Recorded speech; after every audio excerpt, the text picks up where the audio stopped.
Hello and welcome to week 6, where we will be dealing with the theme of Constantine and the Christian Empire. There's a church historian by the name of Mark Noll who has used the idea of what he calls turning points to divide the different major eras of Christian history into blocks. And he identifies a number of these different turning points that are kind of high water marks where something really significant happens or something really important changes the course dramatically for the subsequent generations. And the first of these for Noll is the fall of Jerusalem and the church's initial kind of voyage out across the empire as a new and a misunderstood and a persecuted religious minority. We've kind of been talking a fair bit about that period of time in the course to this point. And Noll places the next turning point in the second or third decades of the 300s, 310, 320, somewhere in there, when a new relationship with the Roman Empire was forged between the church and the world, and it forever would change the shape of Christianity, and perhaps has done so permanently. Today's class is talking about the lead up and the opening of the doors into that second kind of chunk of time, that turning point, with attention being given to the man who is commonly associated with initiating that big sort of seismic shift in church history, the Emperor of Rome, Constantine the Great, as well as some of the discussion of the ways that the church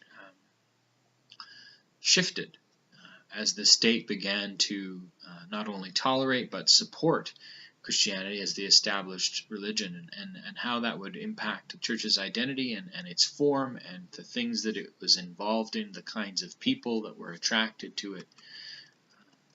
This material, I think, to date has been fairly heavily lecture-based, discussion-based, reading-based.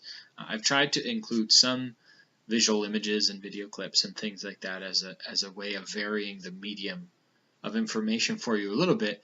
When I teach this course on campus in a live setting, at this point I try to give the students a small break from that, and I usually start this week, this lecture material, with a 40-minute documentary. And it's a documentary on the political and the military and the religious motivations of Emperor Constantine. And it's something produced by the History Channel. And I've decided to make that same footage available to you online for an introduction into this for today. So we're going to watch that. I'll give you a little bit of a warning that there's some dramatizations of certain military battles and riots and things like that. They're a little bit, they're not particularly graphic in nature, but they do dramatize violence and sword fighting and things like that.